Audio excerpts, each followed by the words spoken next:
Welcome to the Journey 2020. I'm Charles Morse. Normally, you would be seeing Dr. Robertson right now, but because of his obligations and him being a very busy man this week, he said, you know what? I get to pull the toe. And thank you for joining us. I'm Charles Morse, as I said, at the Journey 2020. And first of all, I would like to give my condolences out to Bruce Mount, the mayor of Eatonville. Bruce and I were friends long before he was thinking about becoming mayor. We both worked in television for years. He actually retired at Channel 9 and a few years ago before he became mayor of Eatonville. And unfortunately, his wife passed away, and they're going to have her funeral on Saturday, March the 7th. And once again, my prayers goes out to Bruce Mount and his family, and may God be with them and comfort them as well. Also, found out today that my uncle turned 80 years old today, so congratulations, Uncle D. That's retired military, retired as a full-fledged colonel. As he said, he was one better than his brother who retired as a lieutenant colonel. They both retired from the Army. So my Uncle D is a full-fledged retired colonel, birthday today, 80 years old. Have a cousin that is visiting from Tacoma, Washington. She's here in town. And she informed me, and I should already know this, that a mom just a week or so ago turned 90 years old. Unfortunately, my uncle, her husband, passed last year, and they were married for over 60 years. And so I want to say happy belated birthday to my Aunt Georgia as well, and hello, Linda. And so God is good. So with that, I would like to introduce my guests. And as you know, if you watch the show, you know Haki has been on the show several times, and he was on the show a few weeks ago talking about his conference that took place last week. And if you get a chance, if you don't know about Young Fathers of Central Florida, please Google Young Fathers of Central Florida. You can find out all the great work that they're doing. And the conference was a two-day conference here in the Orlando area, and it was the third annual conference.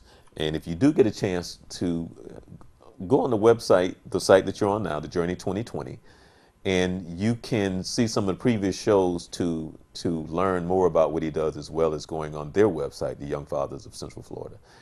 And so just by chance, I was in a meeting with Carol Burkett from the Orange County Office for a Drug-Free Community, and ran into a gentleman. And now that when he said what he said, I did see his face at the conference. And so Mr. Jennings is here, and I'm going to have him introduce himself. And I would like to say, hi, how you doing? And welcome to the Journey 2020. Charles, how you doing? Hey, man, my saying is any day above ground is a great day. Yes, sir. Yeah. Absolutely, absolutely. All right, tell us a little about yourself, and welcome to the Journey. Thank you. First of all, I want to say I'm glad to be here. Right.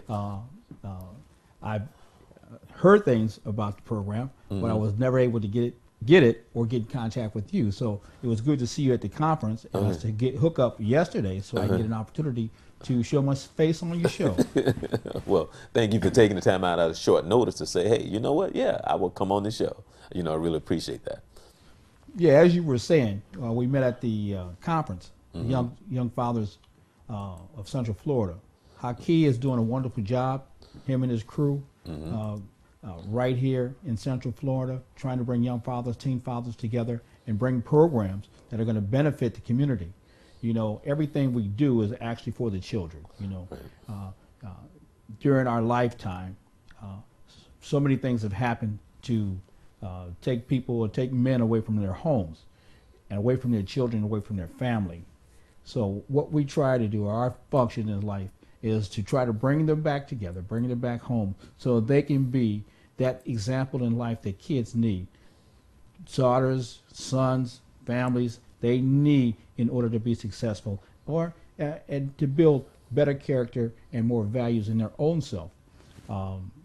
I'm originally from Lorain, Ohio. The only significance that really has is that Toni Morrison is from Lorain, Ohio, and growing up, her father taught me how to make airplanes with popsicle sticks. Oh, really? So Oh, her wow. father. Well, wait a minute. See, now you just took me way back. You know, it's funny because when you said that, it's like, oh, yeah, we used to do that. You know, because That's kids right. now would be like, what you talking about? You know what I'm saying? Because that's going way back. That's going back. Yeah, yeah, yeah, yeah. Okay. Yep, Okay. yep. Her father and her brother were my mentors in life. Her father and my father were friends, high school friends back in Lorain, Ohio. They worked at the steel mill together. And so I came from an environment where men helped each other take care of their families. Men were friends, and the families created the community for us kids to see an example of what a positive and healthy lifestyle would be. Now you got to remember, these guys barely had an 8th grade education. You know, barely went to high school. Wait, Most of see, them came from the South. But see, that's where, you know, I get into this all the time, especially in just a general conversation, because it doesn't take a PhD or anything to be a good mother, a good father, or a good person. My point exactly. Okay, and that's the way God made us. And we don't right. have to go anywhere for an education to be a human being, a good human being, a nurturing human being. That's something that Harvard doesn't give us. You know, a college doesn't give us. That's A right. high school doesn't give That's us right. that. That's something that God gives us. And you know, you try to talk to these people sometimes. I mean, just because you got a PhD or a master's doesn't mean that you know anything about being a mother or a wife or even a friend.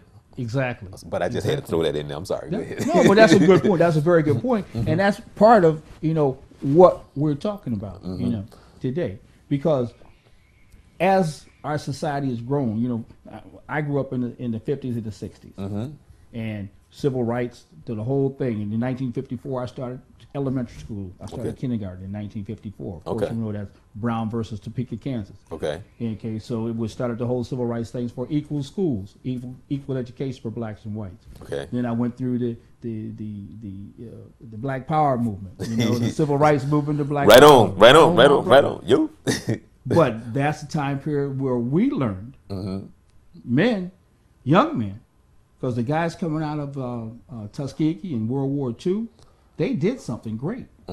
They helped overturn World War II, Right. World War I and World War II. So these brothers that left World War II were some dynamic men. These guys went into battle, won the war, and came on home, but had to face adversity when they got home because they couldn't have the freedoms they fought for. Right. However, they taught us kids we have a right to everything, a God-given right, a birthright to everything there is here in America. There you go. They made it happen for us, and it's our responsibility to make it better, or so those who come behind me can have it as well, as good as I've had it because of their sacrifice. Okay. Now. My example, Okay. from that example, I spent 23 years in the military All right. because I had to give back. I had to show that black people or black men are no joke. We ain't no joke. We can make things happen. We built the world. Well, that has taken place since the beginning of time. Okay. And one of the things that Key talks about in the meeting with the young fathers, and the meeting that we were having was for 6 weeks. I think it's getting ready to go into its third semester coming up, and it would be every Wednesday. And one of the topics that we discussed, I remember the first semester was just talking about how we have failed as a whole, this culture coming up, how we have failed them on so many levels, because this generation coming up, for whatever reason, and we've been fighting our history for the longest because a lot of us just don't know who we are and how important we have been, and because it's been done that way, but it's up to you and I to say this is who we are, okay, because that's so important by nature itself, because we have to let them identify with who we are and the difference that we have made in the world. Okay. But the culture, I mean, when you think about the history that has been written and what they learn in school, it's almost like, wait a minute, come here. Let's do some further research. Let's go deeper than what you're learning, right? Which is again, it goes back to us because it's not about having nothing to do with anybody being better than anybody. It's about just knowing who you are, You know who you are. especially when you're in a culture that tries to crush you, and it's up to us to try to help lift them up. But Okay, somehow or another, but how we do that? well, Because there's a gap. right, There's a gap right, in history. A okay, lot of the history we don't know. I'm 65. I'm gonna okay, date myself. okay, Now I love potato chips. okay, I didn't know a black man invented potato chips until last week. I was listening to the radio. Black okay, History okay, note came okay, on. I all said, right, whoa. Now okay, that's something right there. okay, There's so many inventions, so many things we've done, but we don't know because it's been up to unfortunately, other people tell our history, all right, and of course, they haven't told it all. all right, That's why I always encourage young people to read, and find out about things. Google anything you have a question about. Google it to find out where it came from. But see, the hard part is when they don't want to understand who they are, and that's the hard part. But do we give them a reason to? But um, and this is, but I'm not saying that in the way that it sounds. Okay. I'm saying from how we're failing them from the very start, when they're infants, because we're not helping be there as the village. Okay, I mean, we're both talking about the same thing, but we have to start as a whole because we all need each other. Okay. And we can't divide based on the fact that I got my little piece and you got to get yours. And so what happens is that when you don't know your history and you don't know who you are, and then you're being part of a system that wants to keep you over it and telling you what you are, really not giving you the truth, and Okay. trying to keep you this here when you really here. So now the and it's not that I'm blaming the hip hop generation because Okay. there's some good in that, but there's a whole lot of bad in that as well. Okay. You know, Now, other than the language, what do you see bad in hip hop? it seems to have a, well, some of it does go deep into who we are and our pain, but some of it also has to do with about being just yourself in the sense that nobody else. It's about getting yours. Okay. Just take that thought right there. Isn't that what's happening with the majority of the young people who understand and love hip hop? Because there's only a few who are up there making the money, making the music. But there is a whole hip hop culture that's thriving successfully. Right. And these are people who came out with hip hop in the early 70s, the Sugar Hill Gang and all Right. that. Now, these are the young people Yeah. who are in college, running businesses, teaching high school, teaching college, entrepreneurs in our current society right now. They're successful. They're making it. And I think the ideal of seeing those young guys or those early guys making a living, making an honest living and a positive flow was the example they needed to be where they are today. Now there are some areas of hip hop in the early '80s when hip hop came out of Texas and they used the gangster rap and all that. That was a different genre. That was a different area. But the people that were coming out of New York and Boston and Ohio and Milwaukee, they had a different insight. They had a different light. The lifestyle they had in Houston, of course, those guys talked about that. Going out to the West, to California. That's what they lived. However, there's a time continuum. Things start in the East, and usually by the time it gets out to California, 10 years later, it's a whole different thing. It's a whole different game. You know who I would really, and I've really thought about this a lot, and I'm gonna now that I'm sitting, I'm going to make the attempt. I don't know if I'm going to make it this work, but I would love to interview Ice T and Ice Cube. Oh, absolutely. I would love to interview those two guys because I would say, Ice T, right now, would you make a rap song called, kill the cops or whatever it was, shoot the cops, whatever that was? Yeah, yeah. Would you do that now? And I really would love to hear what he had to say Exactly. because as he has grown and matured, and to see the fact that he actually now playing a cop, And making a good living at it. yeah, but I'm saying the money that he is making, in which is kind of separate than what I'm talking about. But I'm talking about now that the way he sees the world versus back then Exactly. is what the question. Explain to me the difference, and I understand the struggle, and I understand them trying to bring awareness. But how would you go about that now versus back then versus now? Well, let me kick one more thing into that before we go that far. You got to remember, he did that right after he came out of the military. He was a successful soldier. Okay.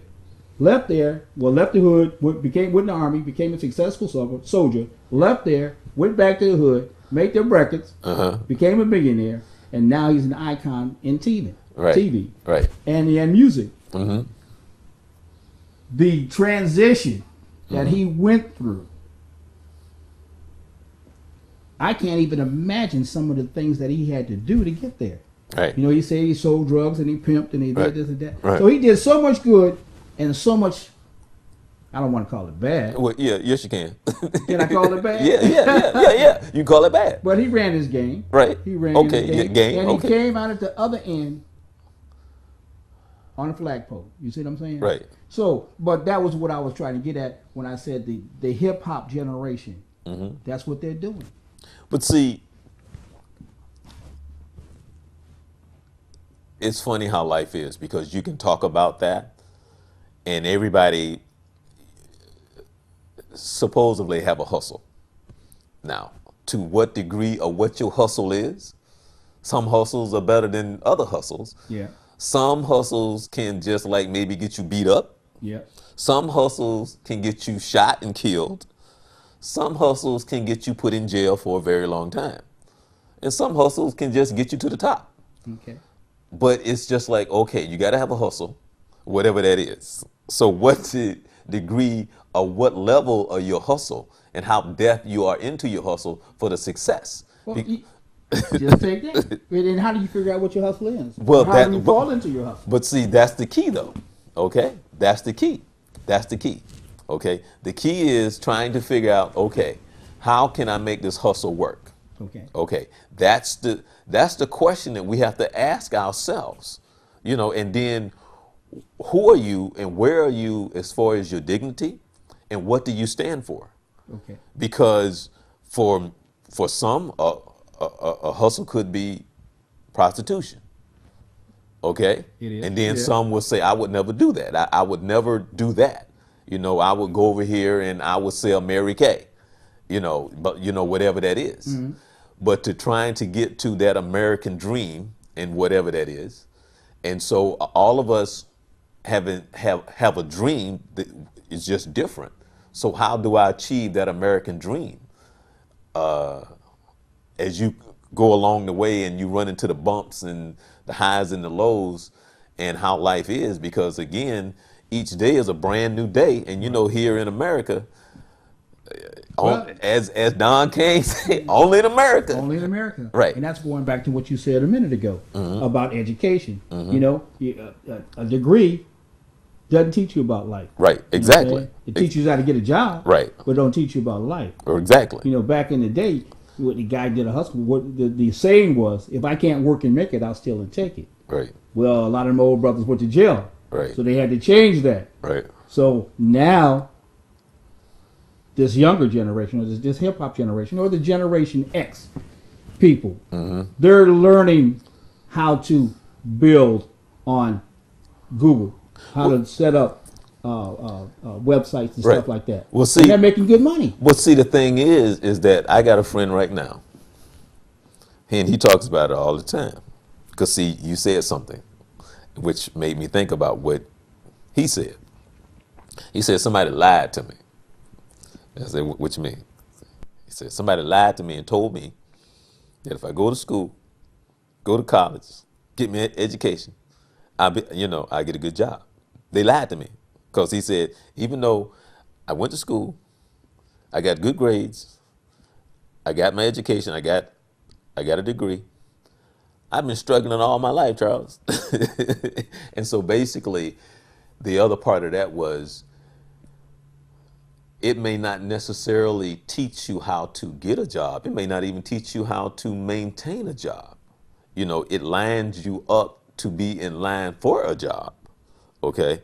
And even though this is what when I had been working in the field of radio and television, I would tell people, this is what I would tell them. I said, yes, you going to school to learn this, but it's completely different when you go work for a station. They're giving you they're giving you the foundation. Okay, they're giving you the foundation, but it's different.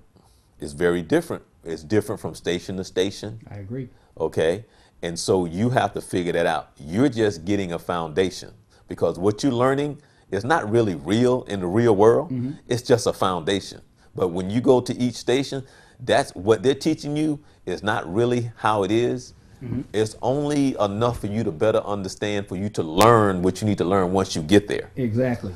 And what it does is takes away that steal and take it phrase mm-hmm. of life. Work and make it, steal and take it. Mm-hmm. It takes away because with the education, you can walk into an organization or walk into a place with the foundation of being able to articulate yourself mm-hmm. to get into another position, another job. Mm-hmm. Then it goes back to psychology. How you think about yourself, and when you go into a work situation, how can you maneuver yourself, or how can you get yourself in and out of that spot? Right, because there's been plenty people who have made all A's and B's. They can't get a job. And can't keep a job. Can't keep a job because they don't have the social skills. Exactly. Okay, exactly. They don't have the ability to understand how this works. But if you put a book in front of them and say, read this and tell me what you read, the genius. Back out. Yeah, right, genius. Okay, so again, I think the generation now is learning that it is more about your hustle. Mm-hmm. You can't do this out of if I want to sell these records out of the trunk of my car, if I want to promote myself on Facebook or YouTube, if I want to do this, it's changing so much now. Yeah. As a matter of fact, I was looking, and now that there's so many social media jobs through major companies now, it's amazing, because now the transition in how and what we have become. Or what we're becoming. Exactly. Okay, now let me go back to what you're doing. Okay, now you working with the fathers. Go into again how are you working with the father, because with the key he's dealing with fathers ages 14 to 24. Right. Okay, and I know the story of the 12-year-old father and the 12-year-old mother. Mm-hmm. Okay, and I know of the 5, 6 different programs within the program itself. And I've worked with him long enough to talk with some of the fathers and to help them. And he has one of the greatest stories of when he was trying to work with the state and how he really got them to pay attention, because he broke down a whole bunch of doors mm-hmm. when he walked in there, and he showed them and said, look, I have collected over $1 million in back child support. What? Huh? That's right. What? Wake up. Who are you? Where you come from? Oh, we need to talk to you. But what he had to jump over people because nobody was paying him any attention. That's right. But what I'm saying is that they're understanding something as simple as fatherhood and how important that is. How important that is. How important that is something, because that's the key. And for anybody, which is so mind-boggling. And what I should have done, and I'm pretty sure you know this, the statistics is just off the chart of fatherless children. Mm-hmm. It's just when you look at it and you be like, what? simply because they don't have a father. And like, did God know what he was doing or what? But in the mind of our culture and how we think, they just seems to think that we just nothing. Well, let's back up on that. Okay. Okay. And let's look at men in general. Okay. Prior to the 50s, before the 50s, our country was run by men, Okay. middle-aged white men. Okay. Okay. That's what is considered the power structure of our country and of our culture now. They still control the wealth, major corporate jobs, our politics and policies. They being in control for so long, or the appearance of being in control so long, that is the example of what power in politics is about, and everybody's striving to get there. The guys, the minority men, have had to take what was left over, so to speak. Have not been able to get in that power structure to change policy and laws. I have a quick question for Go you. ahead. I've heard it, and I asked you your opinion on it about how the men was purposely taken out of the home Okay. back in, I think, the 60s. Started in the 60s. Started longer than that. Okay, yeah. Okay, started But longer was than that. purposely taken Right. out of the home. But all that was part of the slavery thing. Let's destroy the family. The best way to destroy the family is get the father out. That's what I was trying to say. Okay. Once we get the man out the house, There you go. then we can do anything we want to do with the women and children. Right, there you go. And they did that. Okay. And they did that. Okay. And when we tried to get back in, or when we come back home, the policy is that if a woman is on subsistence, Right, oh yeah. child support or whatever, okay, and a man comes back in the house, then he automatically supposed to take over, whether he has a good job or not. Back in the 60s and 70s, as soon as a man came in the house, Right. the woman lost her subsistence. Right. She lost her welfare, lost her child support, whatever. So we finally got past that. Because as long as they keep the father or the husband out of the house, the man out of the house, they can continue to collect money. Right, Okay, yeah. revenue. I know. Okay. Yeah. It's not really payment, but it's a revenue. Right. Okay. Even though it's designed, it's supposed to be for the children, the mothers get it and use it the best they can. With that, some women, well, like Haki, dealing with young parents Right. and young adults, if I want to get something, if I get more without you in the house, or without the husband in the house, or without the man in the house, or if I can get more, let's say I was a single father who had 3 kids, but the mother was on drugs, or the mother was doing some illicit activity, and had a felony record, and they took her out the house, and they told me, if she comes back home, we will take your kids, we'll take your house, and you'll have to move out. You have to get out of government housing, or you have to get out of housing. Are you saying the father or the mother? Either or. Okay. And this is what I keep bouncing back to policy, and I really need to slow down. Okay. The policy states, if I'm in a relationship and I'm clean, and I'm watching my kids, and I'm getting subsistence from the state, Okay. if my wife, my girlfriend, or the kid's mother committed a felony, or was charged and was charged with a felony and convicted of a felony, she can't live in the house. That's crazy.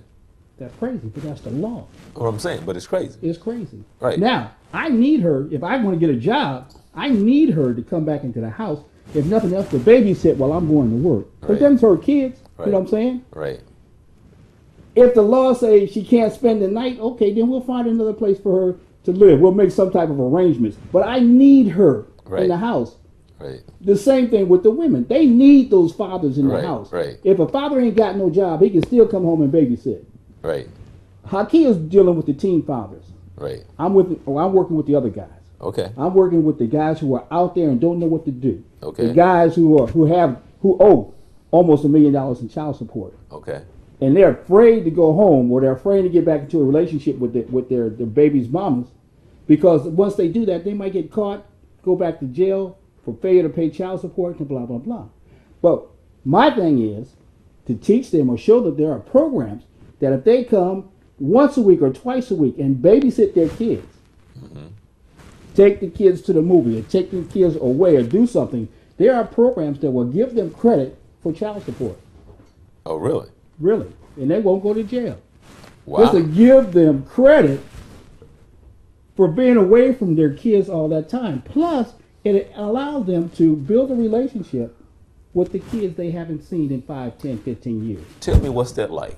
And I know you got all different kind of personalities, different cases, but and I know there's some guys that just whatever reason, but I'm just talking about the guy, the average guy that you're working with, and the attitudes and some of the things that you come across. Once you're able to finally get them in the room to help them, and they wanna do better, you know, because the guy that may have been away, and you're able to get a hold of him and say, hey, and now you're going, oh really, his eyes open.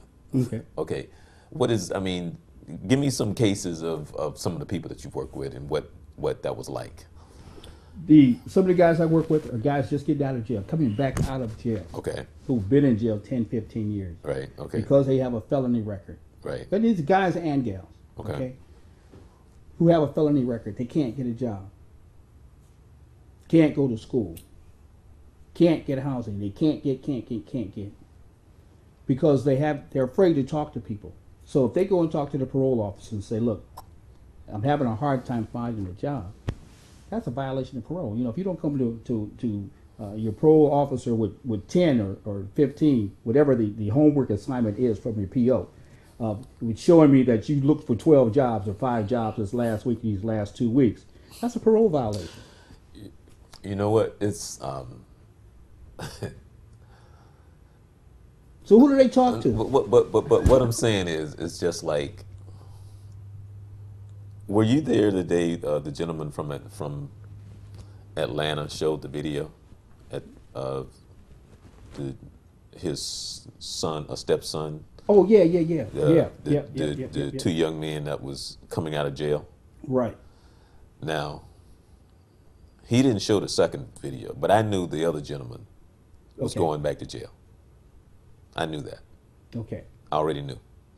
Now, I'm not labeling You him. knew him, or you knew he was going back to jail? I knew he was going back to jail. Because he didn't have support. Absolutely. Exactly. Absolutely. I knew he was going back to jail. Because we were sitting at the table, and we asked him, well, what happened? He said, well, I didn't get a chance to show the second video, but the other gentleman went back to jail. Okay, prison.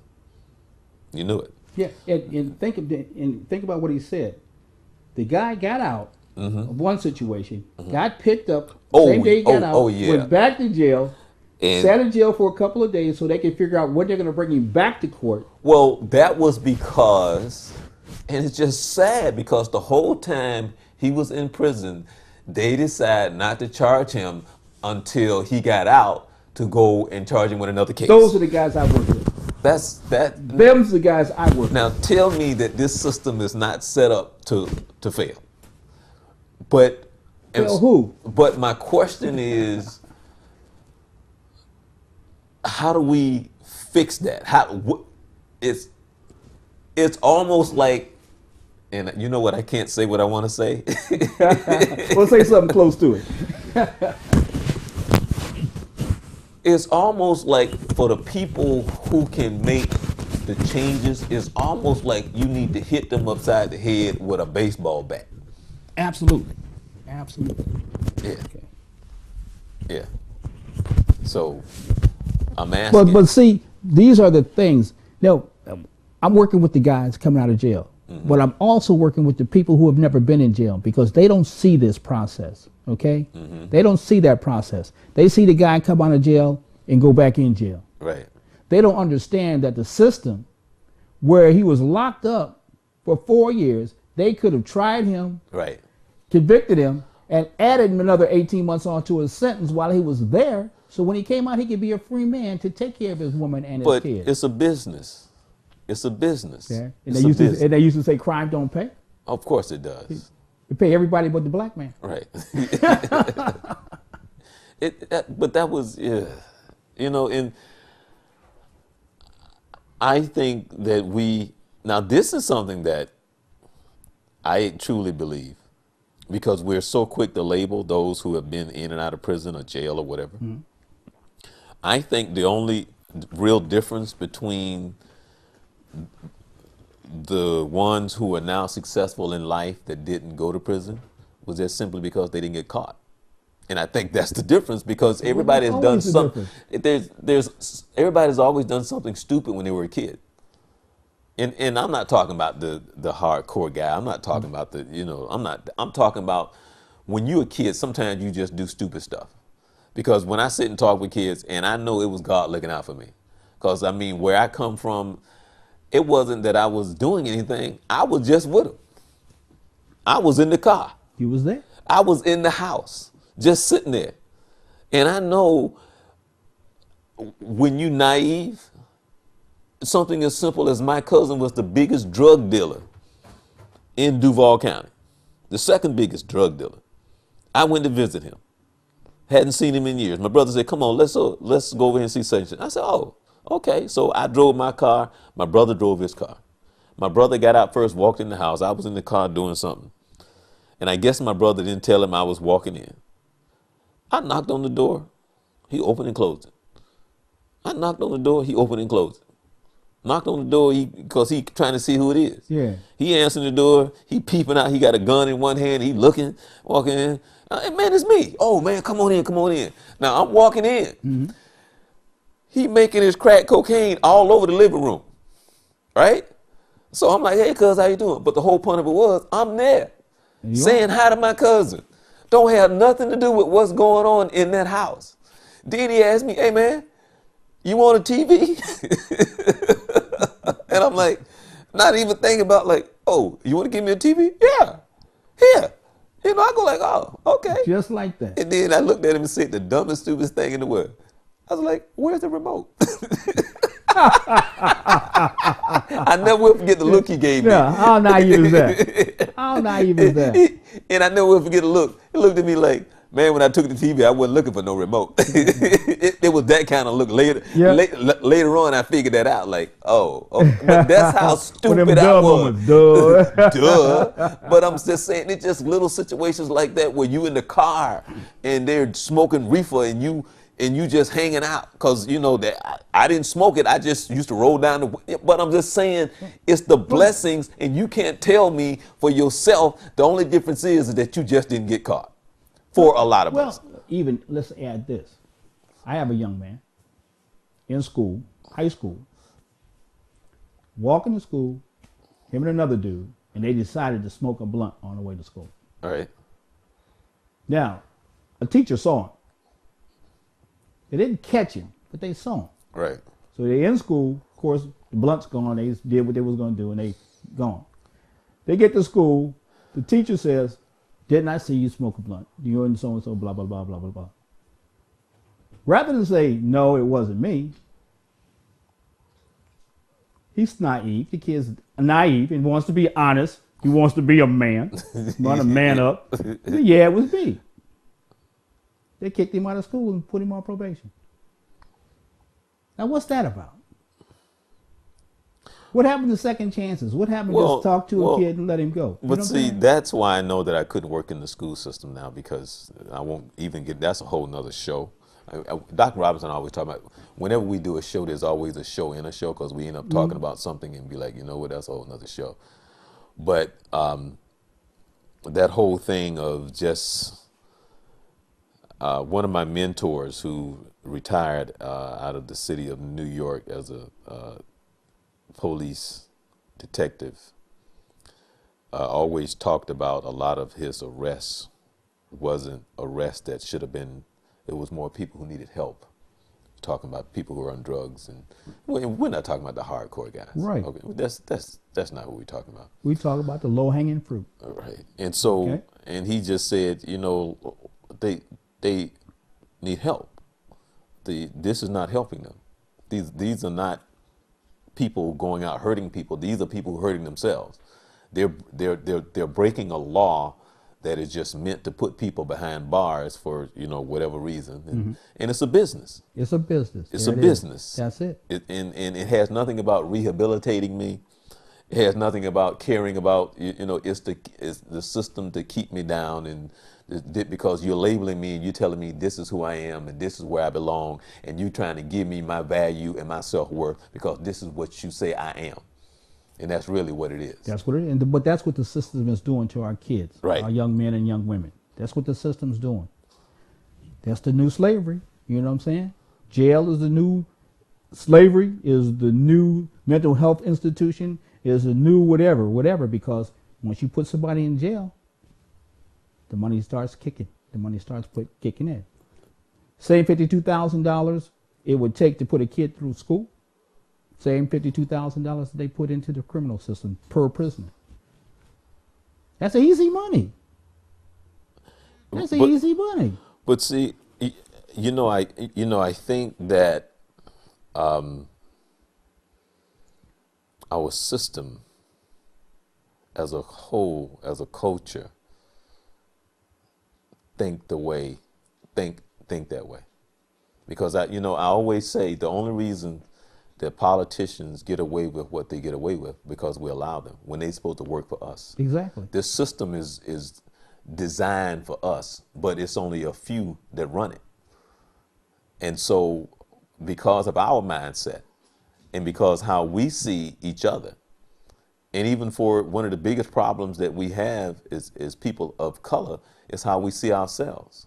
Exactly. You know, and then we don't think that such and such should even deserve a second chance. And we may come from the same background. Exactly. And we're so happy that it wasn't me. Now, where's the tragedy in that? You know? It's just so... It's not that I wished it was you. It's just I'm glad it wasn't me. Right. And then the thing is that's when I was going back talking about our history and Exactly. not knowing who we are. And that's when all of that is so easy, and that it can that we can embrace that because we really don't know who we are. Because you're in the media business, let me ask you this. In the 70s, Superfly and all those exploitation movies. Please, don't even Okay. don't Well, even go. Oh man, Let me finish. Let me finish. oh my, we're our own worst enemy, man. telling you. Those are some of the worst movies. Now, let me ask you, because you were there. You know what I'm saying? You were in the business. Okay, money. It was money. Okay, and it came. Again, look at how we see ourselves. Exactly. Look, I'm saying, and then you want to know the funny thing? Now, when Superfly came out, and you know how big it was, okay? Now, Shaft is cool. Shaft was cool. All right, Shaft is cool. But the Superfly and Charleston Blue and Willie Dynamite. Willie Dynamite, Across 110th Street, and some of those other movies, man, when you really look at them now, I can't look at them. I can't watch them. Hard. I never did see Superfly, right? Okay. Now, of course, I know Superfly. Curtis Mayfield did the bomb on the record. You know, the music was great. Okay. Music's all right. still great. Oh, yeah, right. So that's what I'm saying. Curtis Mayfield was the bomb. I finally saw Superfly for the first time in the 80s. And as God is my witness, I tell the story all the time.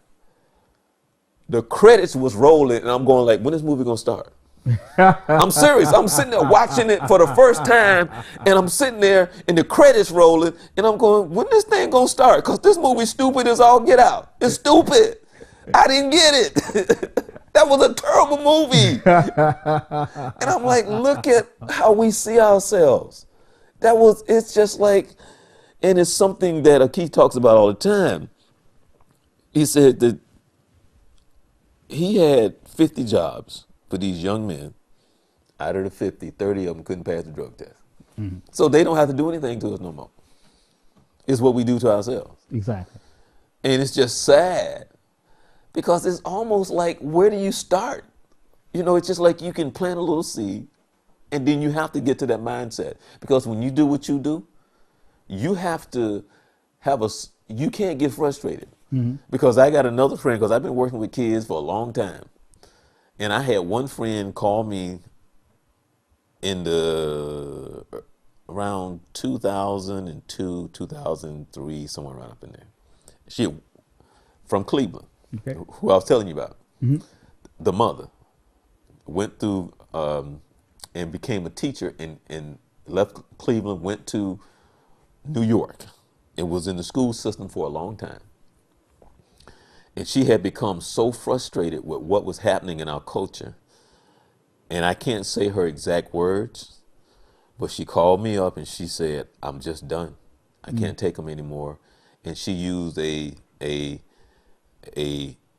word that said basically to hell with them. You know, I just say it like that because she said, I can't deal with the attitudes. I can't.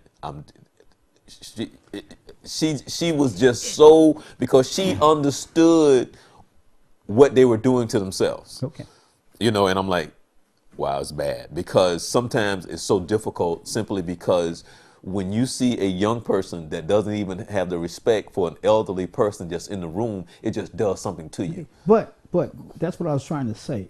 That gap, that 80s gap, that exploitation movies, those movies showed all that. How we could disrespect each other, disrespect old folk, disrespect the church, and disrespect the school.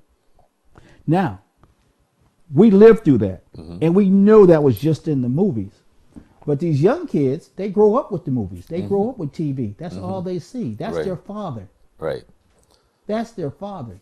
Yeah, because I was, I never will forget when I was working and had my TV show, and one of the guests came down from Boston, and he was one of the guests because he was talking about how they came in at the funeral and shot up the church.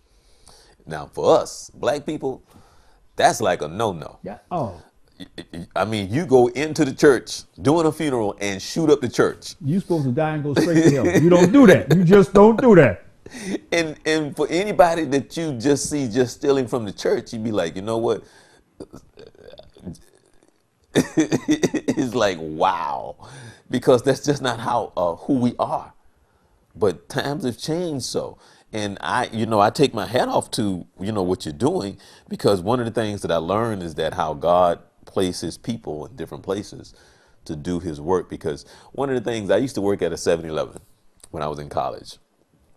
And sometimes things, I would be overwhelmed with some of the people that would come in and how they would act and their attitudes. And I'm not going to lie, every time I would just say, Lord, this world's going to hell. I'm saying every time I would say that in my mind or just say it, then something positive would happen. Somebody would come in and show me that God is still here. Every time.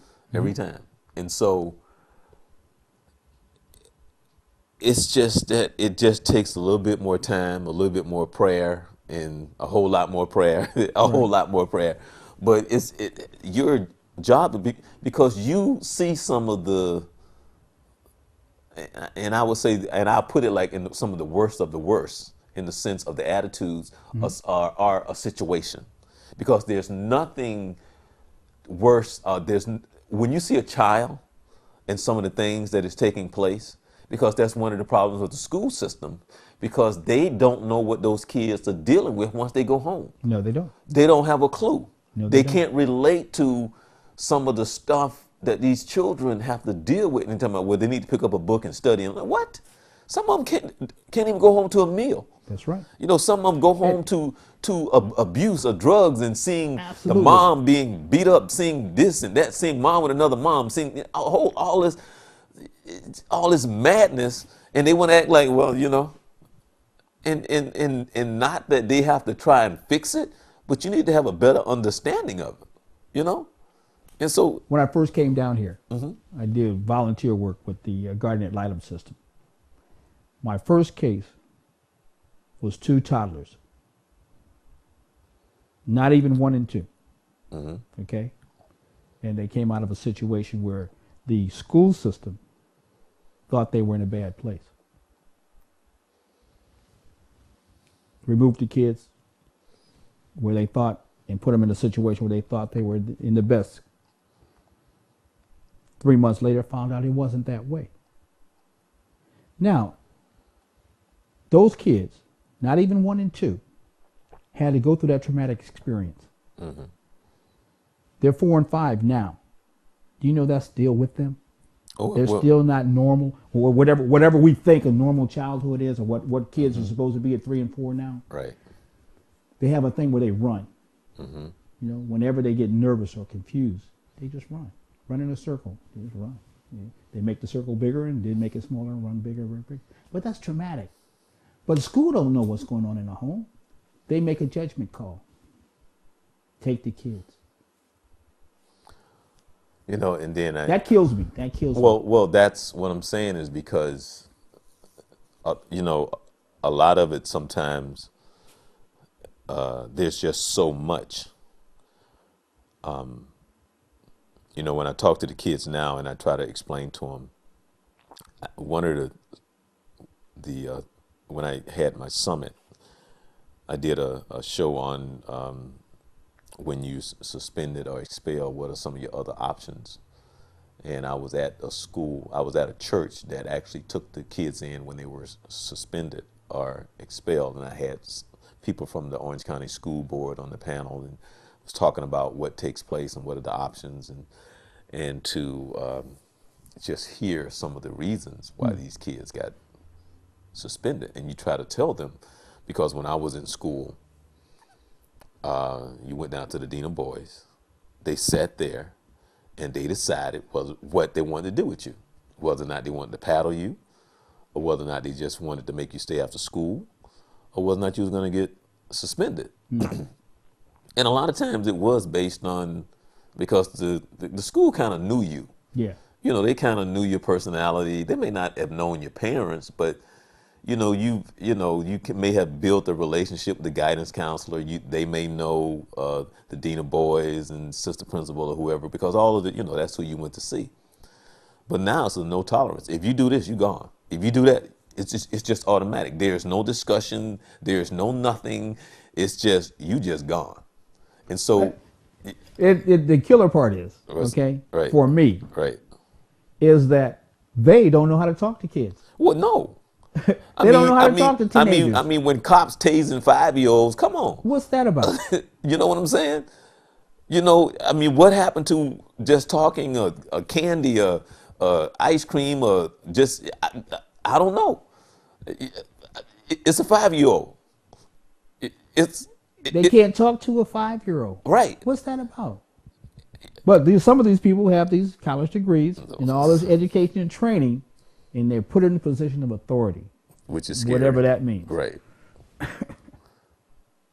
So, you know, again, you doing what you do. Working, now you say you work with mothers as well? I work with fathers, sons, and families. Fathers, sons, and families, because you can't do one without the other. Okay. Once I get a father or a man who comes in and says, you know, this is my situation, help me find a solution. That's all my job is, to help people find solutions. Well, how do they find you, or how do you find them? Usually it's word of mouth, because I'm new in the area. I've only been here 2 years. I'm new in the area. I came down from New Haven, Connecticut, where I've been working for 10 years with a brother by the name of Blaney Bostic up there, Male Involvement Network. And so we find the resources, we find the policies, we find the programs that these guys and these families can use, these guys and women can use to put into their program, their success program, on what they're going to do in life, how they're going to succeed in life, how they're going to get their kids back, how they're going to get over the idea that they have a felony and they can't get the job at the bank that they want, or they can't get that special job. My job is to help them find creative or resources or creative employment so they can go to the next level. So my job is to push them towards self-sufficiency so they can come up with a solution to have a better life than what they have right now today. But now, what companies or organizations or programs that work with you to make that happen? You have to find them. You got to dig. There's all kinds of programs out there. DCF, believe it or not, DCF and CBC, okay, and some other organizations in Orlando, in the area, in the Orlando area, metropolitan area, have these resources to help people be successful. However, it defeats what they're supposed to do. If I make you successful, then you don't need DCF. We don't need DCF no more. We don't need CBC. Now they got counselors, okay, case managers and case workers and counselors who have master's degrees. Well, if you've got a master's degree, chances are you're trying to buy a house, buy a car, put your kids through college, and blah blah blah blah blah blah blah. So if I can find a program to get one of my clients out of the system and work on their own, then maybe that might mean they need one less case manager.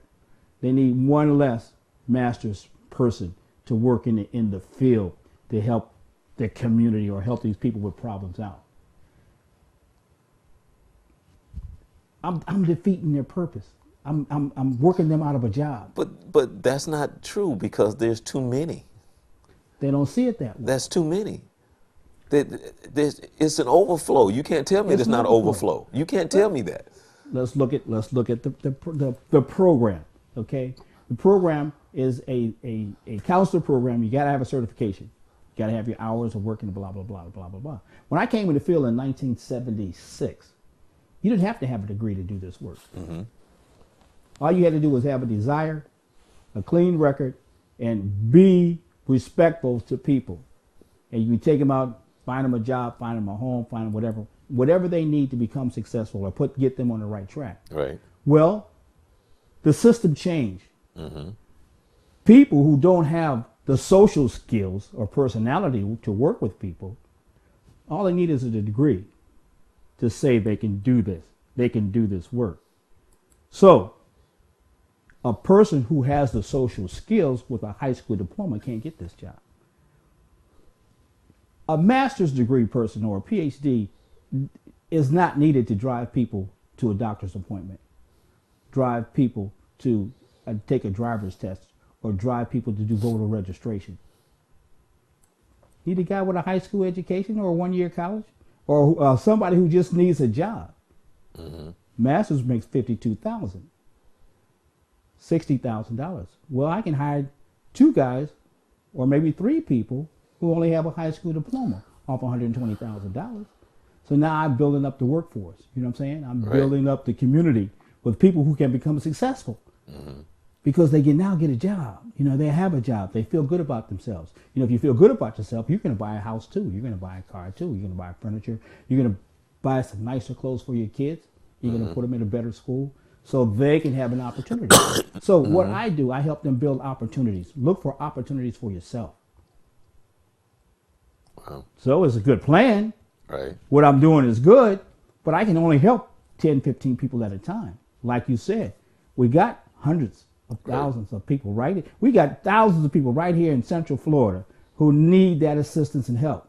Right. Now, a lot of times they put it on us, you know, African Americans, minority people. Well, African Americans and people with a Hispanic background, cultural background, we only make up together.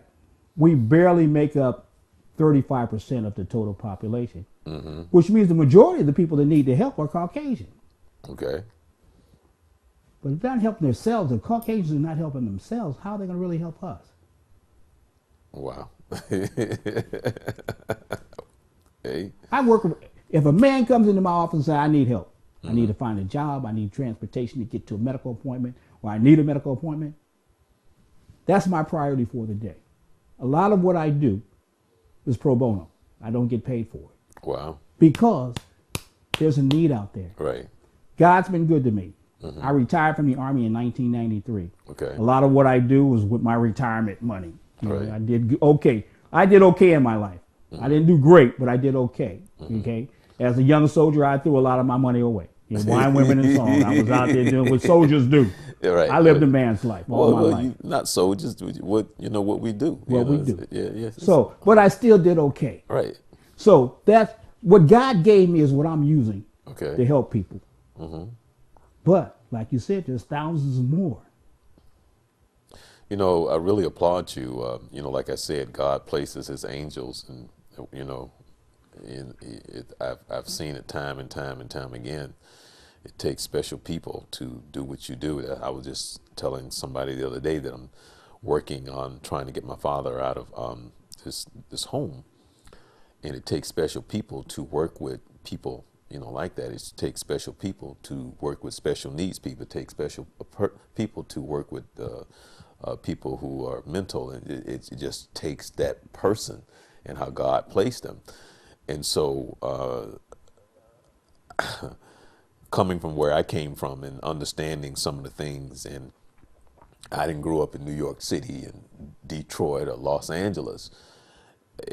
I grew up in the South in a city called Jacksonville, Florida, and a place where I grew up, it was crazy. So I can only imagine some of the things that go on, you know, up in New York and Cleveland or Philadelphia or Detroit or Los Angeles, and because ghetto is ghetto, Ghetto is ghetto. all over the world, you know, and one of the things that you find out in life is that we all need each other, but for some odd reason, for whatever that spirit is that makes us selfish and blind to some of the obvious, it's people like you and a key that makes the difference in a lot of people's lives. And so I will continue to pray for you and for what you're doing, and We thank need you. it. We appreciate it. No, but thank you, But man. I pray for you too, because what you're doing is outstanding. You see, we're in a media generation, Right. and you're bringing this to the folks right there at the crib. You know what I'm saying? Right. There's going to be people, there are people right now, right at the house, sitting there with their brewski in their hand, you know, whatever they got, a martini or whatever, their legs crossed, Right. listening to what we're talking about, Right. because it affects them too. Right. I mean, they might not know you and I, but they know somebody who has a mental health issue, Right. substance abuse issue, Right. a father who can't go and see his kids, Right.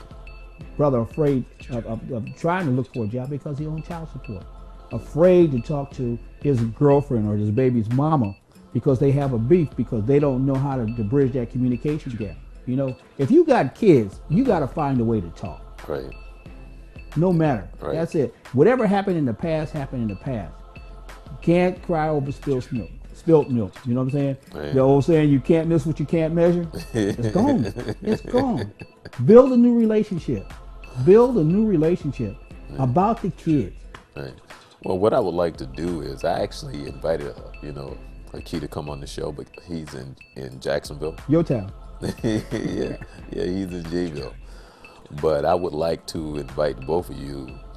And by the way, if you ever want to come back on the show, just call me. I would love to have you here with Dr. Robinson. I know Dr. Robinson would love to talk with you and find out more about what you're doing as well. And there's nothing like, because I still think that you still have so much more, to give us and to inform us as well. So hopefully this will not be the last time you will be on the show. Well, I'm going to try to come back. I'm going to tell you, because I would like to sit down with Dr. Robinson also. He has a wealth of knowledge. And I want to try to get some of that out of him before anything happens. I need that. A lot of times we're afraid to ask each other for stuff. I need your knowledge. I need his knowledge. Well, trust me, he's one of these people who, just like you, he gets it. He understands. So definitely. So you let me know when you're available, and you can always come on the show. Charles, you got it. All right. You got it. Okay. Well, thanks for having me. thank you for taking the time on such short notice. All right. Well, as you know, we come to the end of the hour, and Dr. Robertson won't have such a heavy workload next week. Also, blessings goes out again to Bruce Mount and his family. And again, happy birthday, Uncle, and happy belated birthday, Aunt Georgia. And blessings to everyone, and everyone have a great week.